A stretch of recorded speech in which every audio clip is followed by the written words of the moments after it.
ठीक है सर, बाराबंकी पहुंचे हैं, क्या उद्देश्य है बाराबंकी आप आए?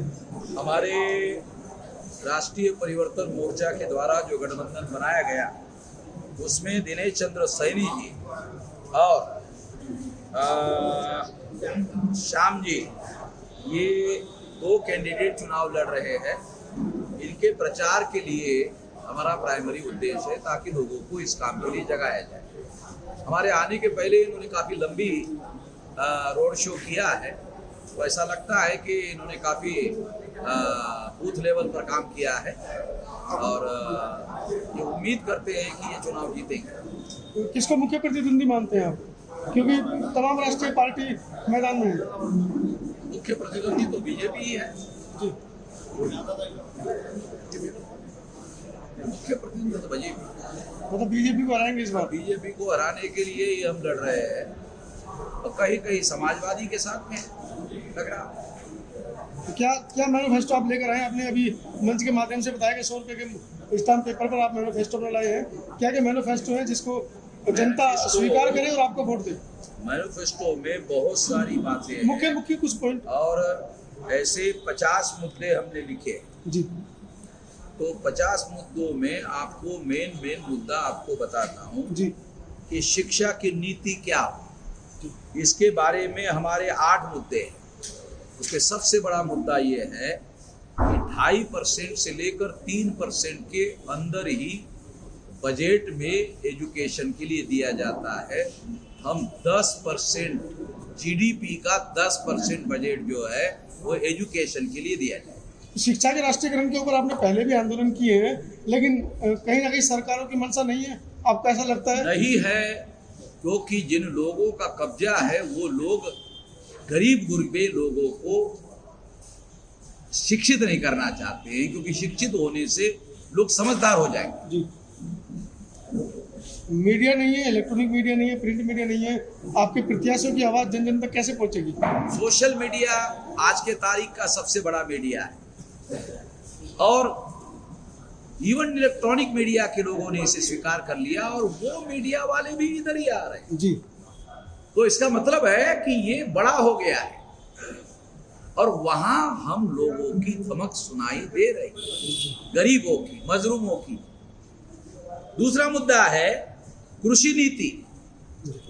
हम लोगों ने ये प्लान बनाया कि कृषि नीति में पहला मुद्दा होगा कि कृषि का बजट इंडिपेंडेंटली होना चाहिए। जी। कृषि का बजट इंडिपेंडेंट होना चाहिए और जब तक ऐसे नहीं होगा तब तक कृषि के लिए वास्तविक बजट एलोकेट नहीं होता।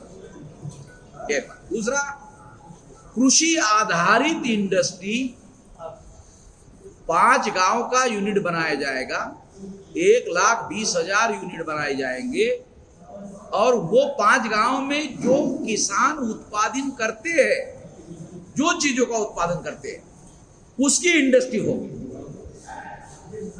तो इंडस्ट्रियलिस्ट पैसा डालेगा और किसान उस इंडस्ट्री के लिए जमीन देगा और उनके बच्चों को ही उधर ही रोजगार मिलेगा। इधर उधर पलायन करने की जरूरत नहीं है। आपने अभी अपने वक्तव्य में उद्योगपतियों के ऊपर भी धावा बोला है, तो क्या लगता है कि उद्योगपति ईमानदारी से काम नहीं कर रहे हैं या कहीं ना कहीं गरीबों के, शोषितों के, पिछलों का हक का हनन कर रहे हैं? सरकार की पॉलिसी गलत है। अमेरिका में उद्योगपति नहीं है क्या? है, मगर वहां उद्योगपतियों को भी अगर वो गलत करते पकड़ लेते। ट्रम्प को अभी पकड़ा, अभी कोर्ट में पकड़ा। अभी वो अमेरिका का पहले नंबर का रियल एस्टेट मास्टर है, पकड़ा उसको। क्या लगता है प्रत्याशी के लिए, क्या आप अभी करना चाह रहे हैं क्षेत्रवासियों से? आरक्षण की नीति भी हमने एक अलग बनाई जी। स्वास्थ्य नीति एक अलग बनाई है। अत्याचार निवारण नीति में SC ST के अलावा जाति आधारित जो अत्याचार होता है ओबीसी पर, उसके लिए अलग कानून बनाने की बात उठाई गई है। महिला सशक्तिकरण में 33% महिलाओं को सेपरेट एलोकेट दिया जाएगा। मीन्स महिलाएं ही महिला को चुनेगी, पुरुष महिला को नहीं चुनेगी। ये नया कॉन्सेप्ट। हाँ, नया है इसीलिए तो डाला। दूसरे लोग डालेंगे वही हम डाले तो कोई मतलब तो है नहीं। जी तीसरा है समग्र अल्पसंख्यक लोगों के मुद्दे, जैसे फॉर एग्जांपल अभी माइनॉरिटी के लोगों पर मॉब लिंचिंग हो रहा है, जी तो मॉब लिंचिंग के विरुद्ध में कोई कानून नहीं है। कर कौन रहा है? और मॉब लिंचिंग जो है बजरंग दल कर रहा है। बजरंग दल का दिमाग कौन करता है? आरएसएस करता है। तो बजरंग दल के बजाय आरएसएस को पकड़ना हो। जी ये आखिरी मुद्दा है प्रदेश के और अन्य स्तरीय महत्वपूर्ण मुद्दे। तमाम प्रकार के जो मुद्दे रह गए हैं, ओबीसी के जाति आधारित गिनती का मुद्दा रह गया है, वो सारे ऐसे मुद्दे हम लोगों ने इस पे डाले। तो पूरी 403 विधानसभा पर आप चुनाव लड़ रहे हैं? नहीं, मोर्चा जो आपका संयुक्त मोर्चा है, इसलिए नहीं लड़ पा रहे कि बीच में हमारा भागीदारी मोर्चा जो बना था उसकी वजह से सीटों का आवंटन इधर उधर होने की वजह से वो पूरा नहीं हो पाया। नहीं तो 403 विधानसभा में हमारी परिवर्तन यात्रा चल चुकी है। जी हमारे पास कैंडिडेट थे। वो तो अब पिछले- भविष्य में हम लोग इस बात को ध्यान में रखते हुए 403 की भविष्य के लिए रणनीति बनाएंगे। तो क्या अपील आप करना चाह रहे हैं उत्तर नहीं, प्रदेश अब वासियों तो से? हमारे दो साथी है, जी गठबंधन के साथी है, श्याम जी है और दूसरे है दिनेश चंद्र सैनी जी है। इनको वोट दिया जाए। इलाके का ये लोग कल्याण करने में सक्षम है, भला करने में सक्षम है। नहीं तो ये आपको मुकदमा करने की इजाजत दे रहे हैं। ऐसा तो कोई पार्टी दे ही नहीं रही है कि भाई जो वादा करेंगे वो पूरा नहीं करेंगे तो मुकदमा हमारे ऊपर करो। दूसरे वादा क्यों नहीं कर रहे? ऐसा दूसरों को मालूम है तो ये तो तोड़ने के लिए ही करना है। साला ऐसा अधिकार देंगे तो फिर तो बहुत सारे केसेस जाएंगे प्रदेश में, हाई कोर्ट में, सरकार चल नहीं पाएगी। आप मंचों से अक्सर ब्राह्मणवादी संस्कृति को उधेड़ते हैं, तो क्या लगता है कि चुनाव में उस वर्ग से भी वोट आपको मिलेगा?